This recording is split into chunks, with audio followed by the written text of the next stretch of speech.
So I'm starting this friction topic. So first I'm writing the definition, then after I will discuss in detail. So what is the frictional force? First I'm writing definition बच्चे, क्या है frictional force? Is a force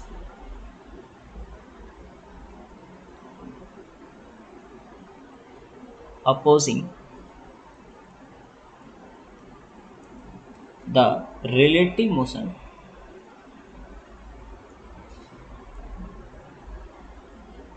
and tendency of motion. Tendency of a relative motion between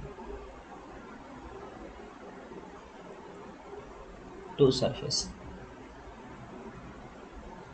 ठीक है बच्चे, विच are in contact, मैं इसको लिख देता हूँ, which are in contact.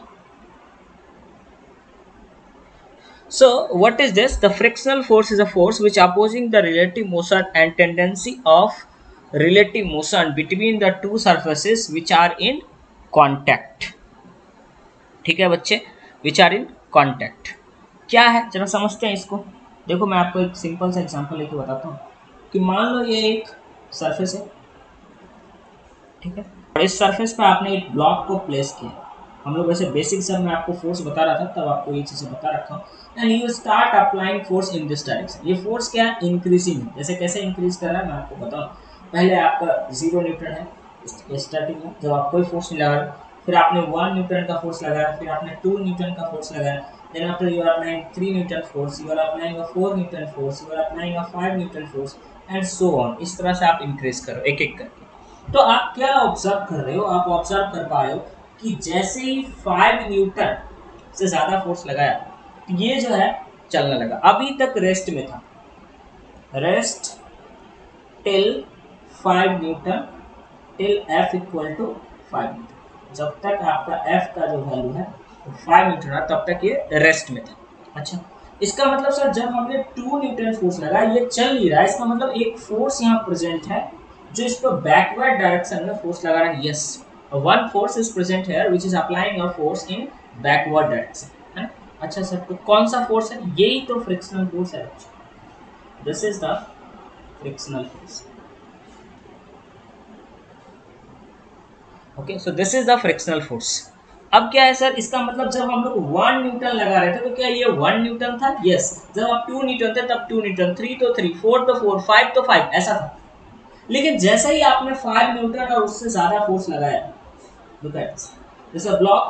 Now here the F you are applying that is more than 5 Newton. जैसे ही आपने 5 न्यूटन से ज्यादा लगाया तो ये ऑब्जेक्ट क्या होगा, इस डायरेक्शन में मूव करना स्टार्ट करेगा, मूविंग डायरेक्शन. इस तरह से मूव करने लगेगा. जब ये इस तरह से मूव करने लगेगा तो फ्रिक्शन फोर्स F जो है अब वो फिक्स हो जाएगा. अब ये फिक्स हो जाएगा और ये कितना तक, देखो 5 न्यूटन तक नहीं जाने लगेगा. तो यहाँ इस केस के लिए क्या हो जाएगा, 5 न्यूटन फिक्स हो गया. क्या सर एवरी केस के लिए 5 न्यूटन होता है? नहीं, ये मैं एक एग्जांपल लिया हूँ. इस एग्जांपल के लिए आपका आप ऐसा समझ सकते, समझना आप. ठीक है, अभी आप 9th क्लास में हो इसलिए मैं आपको बहुत बेसिक से समझाने की कोशिश कर रहा हूँ. ठीक है. अच्छा, इसका मतलब आप क्या कहना चाह रहे हैं सर कि there is 2 type of friction force, है ना.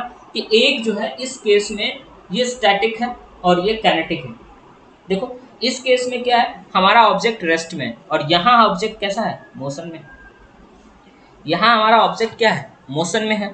तो मोशन में भी अपोजिंग फोर्स है, यहाँ पे भी अपोजिंग फोर्स है. लेकिन ये जो स्टैटिक वाला पार्ट है ये डिपेंड कर रहा है कि आप इधर, यहाँ पे क्या टेंडेंसी ऑफ मोशन, इस पर फोर्स लग रहा है, इसके पास टेंडेंसी है किस डायरेक्शन में, राइटवर्ड डायरेक्शन में मूव करने का. लेकिन ये राइटवर्ड डायरेक्शन में मूव नहीं कर पा रहा है. Why? Because this frictional force is opposing, or you can say the balancing the whatever force you are applying in rightward direction. उसको बैलेंस कर रहा है, इसके लिए ही ये क्या कर रहा है, इधर की ओर मूव नहीं कर रहा है. हम लोग 2 टाइप्स ऑफ फ्रिक्शनल फोर्स पढ़ेंगे, लेकिन अभी थोड़ा सा और बेसिक्स पढ़ते हैं. ठीक है, पहली बात तो इस बैकग्राउंड को मैं चेंज करके व्हाइट कर देता हूँ, मैं उसमें अजीब सा लग रहा है मुझे. ठीक है, मैं हमेशा ही व्हाइट बैकग्राउंड को पढ़ाता हूँ तो इसलिए ये ठीक है. ओके, अभी मैं क्या बात कर रहा था, मैं अभी डिस्कस कर रहा था, अभी आपसे जो बात कर रहा था उसमें ये देख रहा था कि मान लो ये सरफेस है, this is the surface and here a block is placed on the surface, इस ब्लॉक यहाँ पे प्लेस्ड है and this is the direction of motion.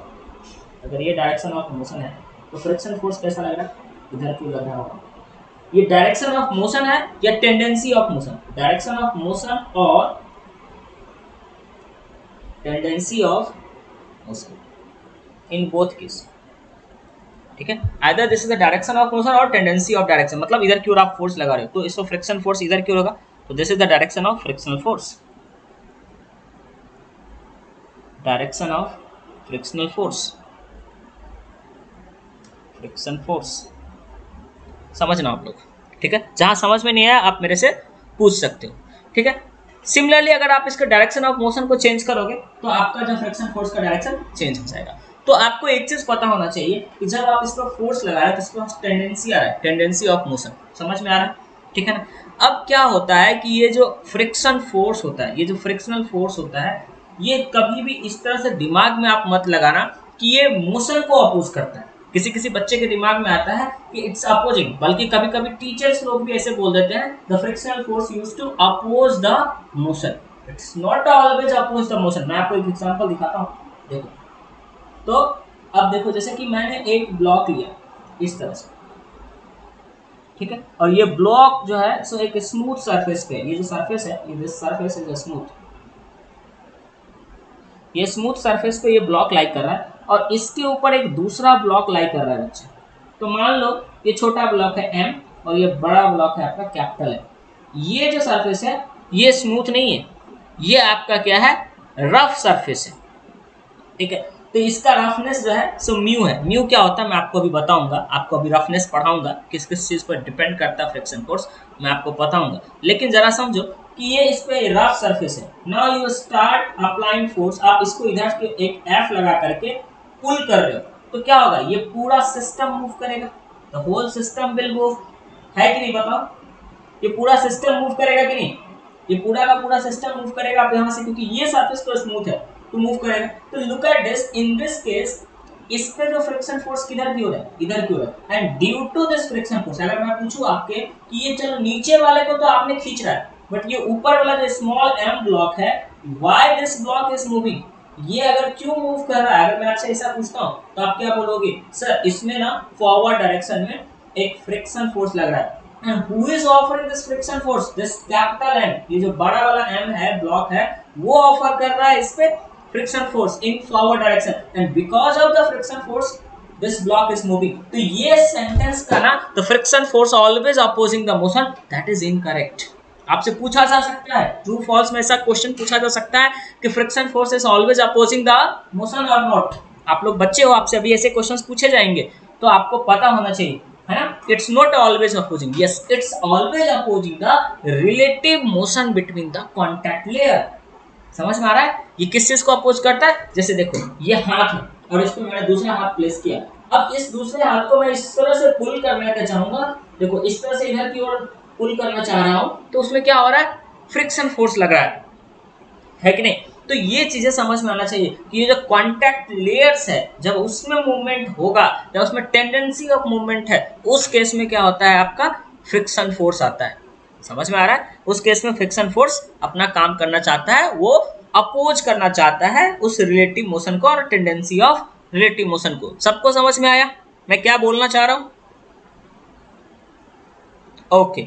अब देखो थोड़ा सा मैं यहाँ पे बात करूंगा कि आपको अगर पहले क्या है कि फ्रिक्शन फोर्स का एडवांटेज और डिसएडवांटेज पर हम लोग आएंगे, लेकिन देखो मैं उस सब पर डिस्कस करूंगा क्योंकि आप लोग में ज़्यादातर थियोरिटिकल चीज़ें आएगा, बट क्या है कि फ्रिक्शन को हम लोग रिड्यूस करना चाहते हैं, क्योंकि आपको जब मैं इसका डिसएडवांटेज पढ़ाऊंगा तो आपको समझ में आएगा। पहले मैं डिसएडवांटेज ऑफ फ्रिक्शंस और एडवांटेज ऑफ फ्रिक्शंस मैं आपको पढ़ा देता हूँ, ठीक है। उसके बाद जो है तो पहले हम लोग जैसे कि फ्रिक्शन पढ़े तो इसका एडवांटेज पढ़ लेते हैं, ये ज़्यादा अच्छा है, फिर डिसएडवांटेज को हम लोग को पढ़ना ही, क्योंकि ज़्यादातर बुक में डिसएडवांटेज पढ़ो। फ्रिक्शन का क्या आता है हम लोग देखते हैं एडवांटेज क्या, या एप्लीकेशन लिख सकते हैं,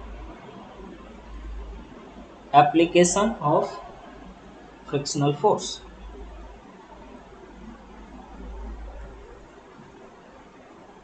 ओके बच्चे, so application of frictional force, अगर मैं आपसे पूछूं तो आप बता पाओगे? कोई एक एप्लीकेशन बताओ फ्रिक्शन फोर्स का,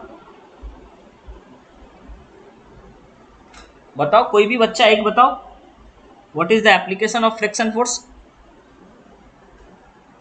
yes we are able to walk on road just because of the friction force, अगर नहीं होता तो हम लोग वॉक नहीं, हम लोग चल नहीं पाता। अब देखो आप लोग कभी घूमने जाते हो तो कहीं पर जैसे कि जहां पे स्नोफॉल हुआ रहता है वहां पे आप चलने की कोशिश करते हो, है ना, तो क्या होता है बच्चे, बहुत टफ होता है, आप स्लिप कर जाते हो, या बरसात के मौसम में ही, है ना, काई लग जाता है ग्रीन ग्रीन कर, अब वो जो स्लिपरी हो जाता है, या आपका चप्पल ऐसा खराब हो जाता है, पुराना हो जाता है ना सोल उसका, और आप उससे उस काई पर चलते हो तो गिर जाते हो। क्यों? क्योंकि वहां पर फ्रिक्शन कम हो जाता है, फ्रिक्शन डिक्रीज हो जाता है, क्योंकि वो काई लग गया और आपका जो सोल है शूज का या चप्पल का स्लीपर्स का वो खराब हो चुका है, इसलिए आप गिर जाते हो, तो वहां फ्रिक्शन कम हो जाता है। तो हम लोग को एक प्रॉपर फ्रिक्शन चाहिए चलने के लिए। It means what we can write, we would not able to walk if there is no friction between the sole and the ground, है ना, ऐसा लिख सकते हैं। एप्लीकेशन ऑफ फ्रिक्शनल फोर्स में पहले क्या लिख सकते हैं हम लोग, we would not be able to walk if there had been no frictional force, there had been no friction force। समझ में आ रहा है आप लोग को? तो पहला एप्लीकेशन समझ में आ गया। सेकंड बोलो, बताओ आप लोग, अगर फ्रिक्शन फोर्स नहीं होगा तो आप लिख भी नहीं पाओगे। जब आप कुछ भी लिख रहे होते हो, जैसे कि ऐसे मैंने लाइन ड्रॉ किया, तो उस केस में क्या होता है, there is a friction between present between our notebook and the ball of tip. Tip में देखो कि छोटा सा बॉल होता है, वो फ्रिक्शन के चलते ही वो रोटेट होता है और इसमें इंक आ करके आपका उस पर प्रिंट होता है ना। तो it means for writing also we need the friction force. Okay, तो अगर फ्रिक्शन फोर्स एब्सेंट होगा, बहुत स्मूथ कुछ रहेगा जैसे कि, तो उस पर आप लिख नहीं पाओगे, है ना। तो मैं इसको कैसे लिख सकता हूं, लिख सकता हूं in the absence of friction force, friction we can not write, है ना। अगर फ्रिक्शन फोर्स नहीं रहेगा तो हम लोग लिख नहीं पाएंगे। This is second application. Third application क्या हो सकता है बताओ? यस, आप जो अपना बाइसिकल राइड करते हो या कार होता है या बाइक होता है, वो जो अगर रोटेट हो रहा है तो वो क्यों आगे की ओर जा रहा है? Because the friction force is present between the wheel and the road. जो व्हील के साथ जो रोड का कांटेक्ट है वहां पे फ्रिक्शन है। अदरवाइज आपने देखा होगा बरसात के मौसम में जब आप देखते हो कभी कभी जब आपका व्हीकल कार का टायर स्लिप करता है तो वो रोटेट होते रहता है लेकिन आगे नहीं बढ़ता है कार। आपने देखा होगा ये, है ना, कार का टायर जैसे जैसे मूव कर रहा होता है स्पीड में लेकिन वो आगे नहीं बढ़ता है। क्यों? क्योंकि वहां फ्रिक्शन फोर्स कम हो जाता है, सफिशिएंट फ्रिक्शन नहीं ऑफर कर पाता है ग्राउंड, और इसके चलते ही आपका कार आगे नहीं बढ़ पाता है कि नहीं? आपने देखा है ये चीज कि नहीं, बताओ। तो हम लोग लिख सकते हैं कि if there had been no friction, मैं लिख देता हूं, if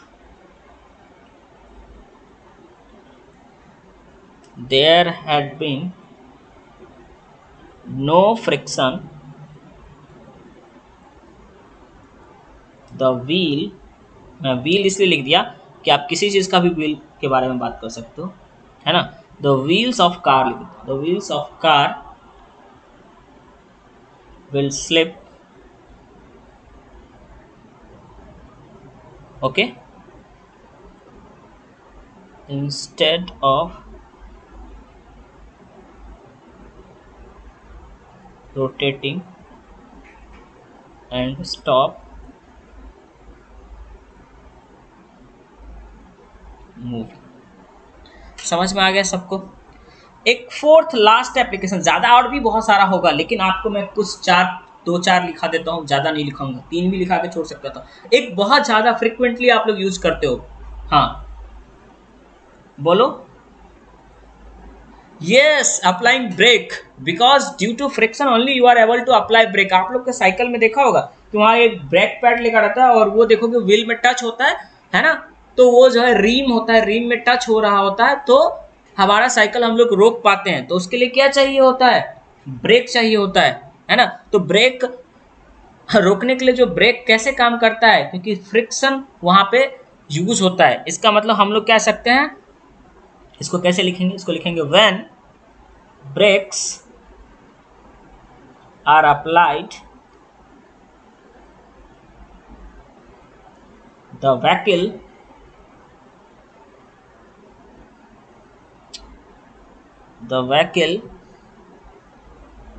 stop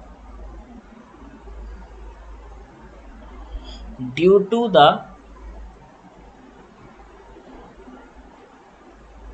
the friction force, force of friction मैंने लिखा, फोर्स लिख दिया, फोर्स ऑफ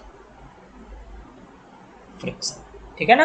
तो फोर्स ऑफ फ्रिक्शन के चलते जो आप ब्रेक अप्लाई कर सकते हो। दिस इज द एप्लीकेशन, ये आप इसको एडवांटेज लिखो या एप्लीकेशन लिखो, आपको समझ में आना चाहिए, ठीक है। तो आपको मतलब समझ में आना चाहिए कि what are the application of friction force और व्हाट आर द एडवांटेज। कुछ भी पूछता है तो आप यहाँ से बता सकते हो।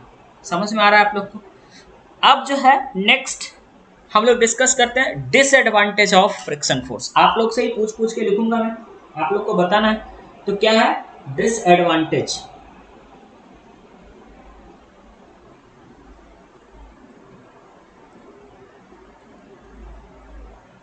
Disadvantage of friction.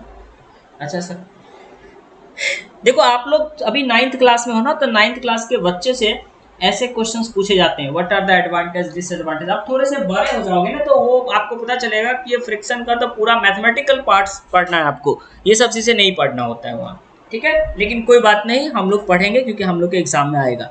तो फर्स्ट डिसएडवांटेज बताओ, जिस बच्चों ने नहीं बोला है वो बताएगा। तनिष्का और ज्योति आदित्य ने बताया, पुष्मिता और पीयूष बताओ कुछ।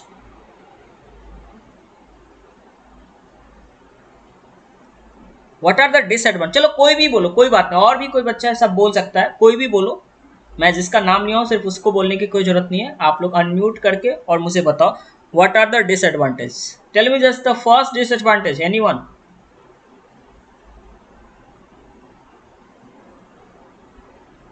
क्या हुआ? Yes yes yes, very good. देखो आपका जो शूज का सोल है वो खिंच जाता है, या सिर्फ शूज का सोल ही नहीं, हर एक चीज, जैसे कि ब्रेक्स हुआ, गियर हो गया, फिर आपका ये सब चीजें जो खराब होता है मशीन का, घिसता है ना। मतलब क्या है, wear and tears. The first disadvantage is what, wear and tears, है ना। तो जैसे कि मशीन में की बात कर रहा हूं, इन मशीन, फिर मैं सारा बात करता हूं, इन मशीन पार्ट्स आपका क्या क्या होगा, जैसे गियर्स, ब्रेक्स, है ना। आप देखोगे ये सब घिस जाता है ना। बहुत दिन तक यूज करोगे तो ग्रेजुअली आपको पता चलेगा ये खराब हो जाता है टाइम के साथ साथ। क्यों? Because of the friction force, friction के चलते ही ये घिसता है। समझ में आ रहा है आपको? द वियर आउट, ऐसा लिख देता हूं, the wear out gradually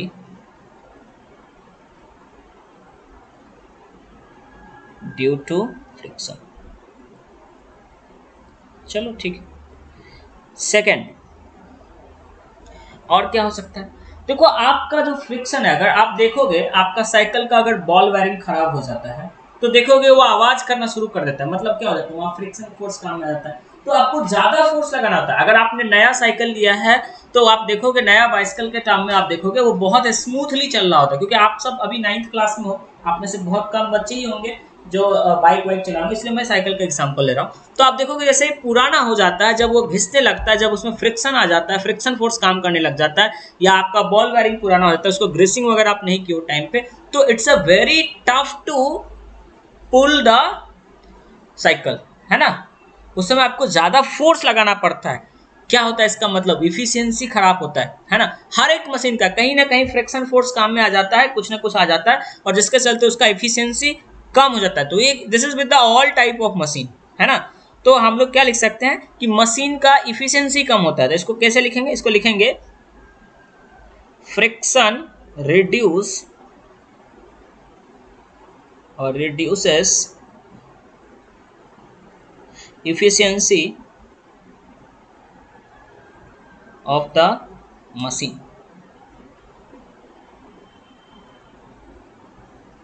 ठीक है ना, तो मशीन का एफिशिएंसी कम हो जाता है। एक और लिख देता हूं, बताओ कोई आदमी और, थर्ड। आप देखोगे जब भी फ्रिक्शन फोर्स आता है तो उसके चलते ऐसे घर घर घर घर का आवाज आया या गर्म हो जाता है कोई चीज, वो क्यों होता है, फ्रिक्शन के चलते। मशीन में जो आप देखते हो चलते चलते जो हीट प्रोड्यूस करने लगता है ड्यू टू फ्रिक्शन, है ना, या आप कोई आवाज आने लगता है। आप देखोगे साइकिल का बॉल बेयरिंग टूट गया हो या कहीं पे भी जैसे चेन जहां पे आप रहता है वो कहीं पे टच होने लगता है, तो ड्यू टू फ्रिक्शन आपके पास अनवांटेड नॉइज आने लगता है ना, और जिसके चलते वो डैमेज हो जाता है। आता है कि नहीं, या हीट भी आने लगता है, हीट गर्म होना शुरू हो जाता है। तो ये सब क्या है, this are the disadvantage of friction. तो मैं क्या लिख सकता हूं, इसको लिख सकता हूं friction in machine, friction in machine produce heat and unwanted या noise which damage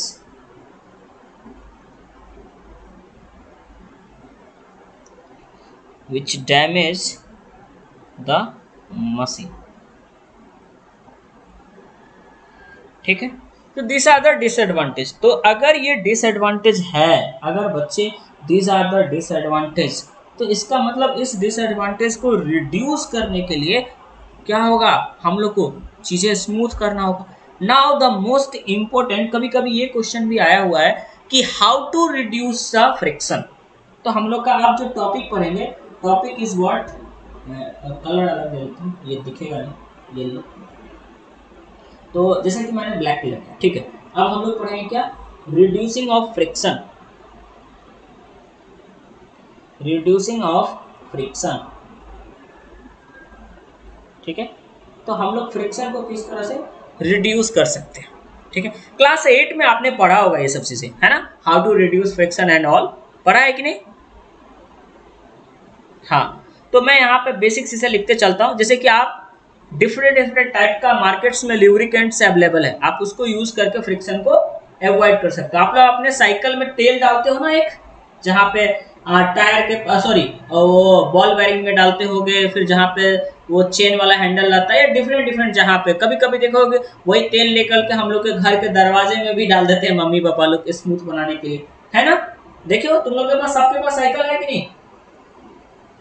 हाँ, तो साइकिल में ऐसा तेल डालते हैं, तो क्या लिख सकते हैं, फॉर रिड्यूसिंग फ्रिक्शन, फर्स्ट मैं लिख देता हूं, बहुत ही कॉमन है, यूज ऑफ लुब्रिकेंट्स। ठीक है ना, चलो नेक्स्ट बताओ, how to reduce, by polishing. आप लोग पॉलिश कर देते हो, उससे भी क्या हो सकता है, रिड्यूस हो जाएगा। मान लो कोई चीज है रफ सरफेस जो है सो आपका स्मूथ नहीं है, रफ है, तो उस पर आप पॉलिश कर दो तो क्या हो जाएगा, स्मूथ हो जाएगा। इसका मतलब क्या हो जाएगा, फ्रिक्शन रिड्यूस हो जाएगा। तो by polishing also we can reduce, है ना, द फ्रिक्शन। उसके बाद थर्ड, आपके साइकिल में क्या लगा होता है, बॉल बेयरिंग, है ना। बॉल बेयरिंग अगर आप यूज करके क्या कर सकते हो, फ्रिक्शन को रिड्यूस कर सकते हो। तो आप क्या लिख सकते हो, यूज ऑफ बॉल बेयरिंग, इस तरह से मैं लिख देता हूं, use of ball bearing, we are using it for the reducing friction. ठीक है, तो दीज आर द, ये सब मेथड है, इसका आप यूज करके, और भी मेथड्स है लेकिन ये सब मेथड है, इसका यूज करके जनरली हम लोग क्या करते हैं, फ्रिक्शन को रिड्यूस करते हैं, है ना। समझ में आ रहा है आप लोगों को, ओके ठीक है। अब मैं थोड़ा सा आपको और ज्यादा पढ़ाऊंगा, आपके क्लास 10th के सॉरी क्लास 9th के हिसाब से इतना ही है, लेकिन मैं आपको कुछ चीजें और भी पढ़ाने वाला हूँ। ठीक है बच्चे, तो आप जरा देखो कि मान लो कोई सरफेस है इस तरह से, मान लिया हमने कि ऐसा हमारा एक सरफेस है और इस सरफेस पे कोई ब्लॉक रखा हो।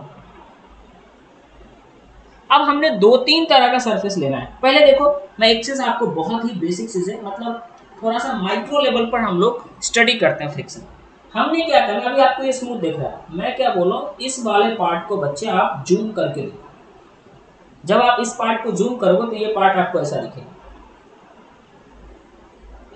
ये पार्ट आपको इस तरह से दिखेगा। बल्कि जब आपने देखा था तो ये आपको स्मूथ लग रहा था, लेकिन जब आप उस पार्ट को जूम करोगे तो इस तरह से दिखेगा कि किसी हर्डल्स में जो है हमारा ब्लॉक फंसा हुआ। आप सोचो आप इस डायरेक्शन में फोर्स लगा रहे हो तो क्या होगा बच्चे, ये वाला पार्ट है, ये इस पर रिएक्शन फोर्स इधर लगा रहा होगा, है ना, ये वाला पार्ट इधर लगा रहा होगा, और जो ये वाला पार्ट है वो इधर लगा रहा होगा। सब देखो पीछे की ओर क्या कर रहा है, खींच रहा है ना, पीछे की ओर इसको आगे नहीं बढ़ने दे रहा है। तो these are the force which is offering the friction force. ये जो छोटा छोटा फोर्स आपको दिख रहा है F1, F2, F3, तो ये छोटा छोटा फोर्स मिलकर के क्या कर रहा है, एक फोर्स ऑफर करता है। दूसरा क्या है देखो कि मान लो यहाँ पे एक मॉलिक्यूल्स होगा और यहाँ पे मॉलिक्यूल्स होगा, तो ये आपस में क्या करेगा, आपने इसको रेस्ट में रख दिया तो बॉन्ड बना लेगा। जैसे ही ये बॉन्ड बनाता है तो आप इसको फिर से जब पुल करने की कोशिश करोगे तो ये बॉन्ड टूटेगा, है ना। इसके लिए भी आपको क्या चाहिए, फ्रिक्शन फोर्स का रिक्वायरमेंट होगा। समझ में आ रहा है कि नहीं आप लोग को, छोटी छोटी बातें बताओ। हाँ, और भी चीजें मैं आपको डिटेल में बता रहा हूँ, थोड़ा सा हम लोग और बात करेंगे। ये सब चीजें आपके बुक में लिखा है, मैं थोड़ा सा और आपको डिटेल में बताऊंगा। अच्छा, ये सब चीजें हुआ तो आपको यहाँ से समझ में आ रहा है कि फ्रिक्शन फोर्स क्यों आता है, एग्जिस्टेंस में क्यों आता है, ठीक है ना। बट देखो ये आपको मैं एक छोटा सा बात बताता हूँ, ठीक है। पहले तो हम लोग दो पार्ट्स में फ्रिक्शन फोर्स को डिवाइड कर देते हैं, है ना। हमने क्या बताया था आपको कि दो तरह का फ्रिक्शनल फोर्स होता है, फ्रिक्शनल फोर्स।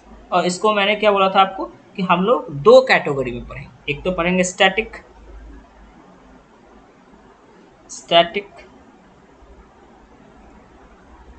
फ्रिक्शनल फोर्स, और दूसरा पढ़ेंगे काइनेटिक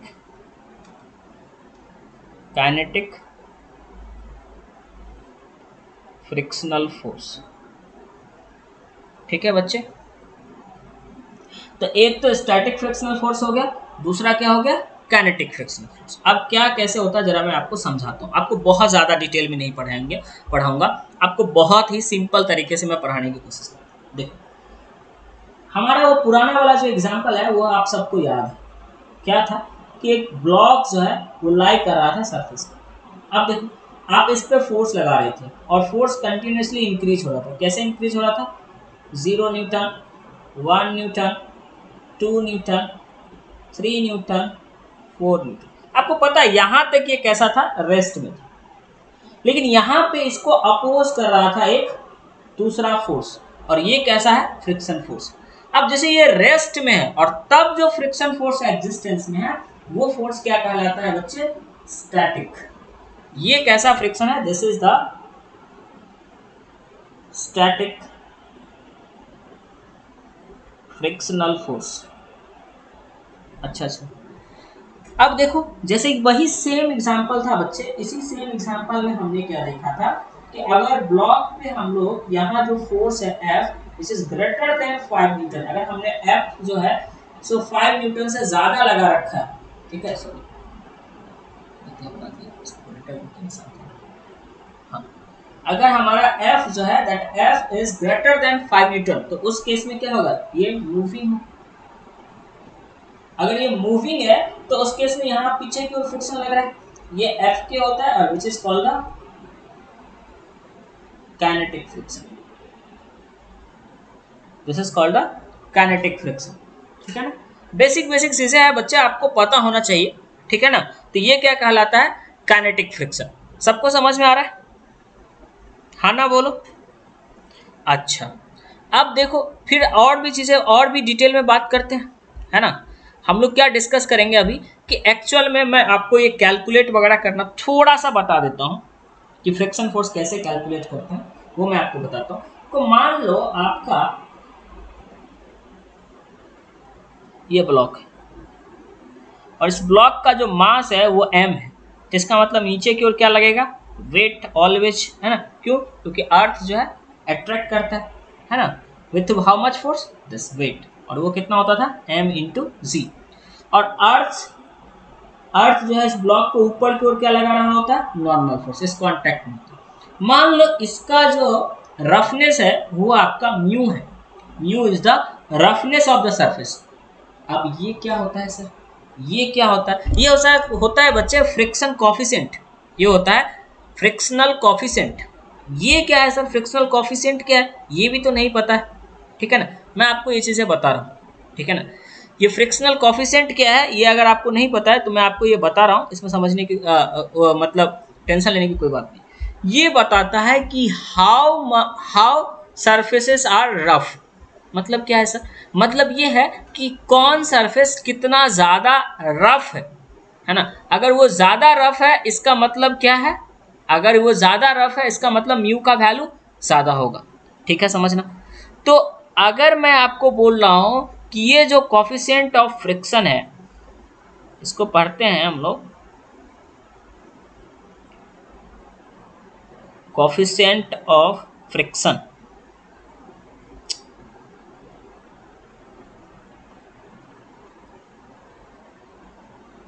ठीक है। तो ये है आपका कॉफिशिएंट ऑफ फ्रिक्शन, ठीक है। तो ये कॉफिशिएंट ऑफ फ्रिक्शन क्या बोलता है, ये बताता है आपका कि कौन सरफेस कितना रफ है ना।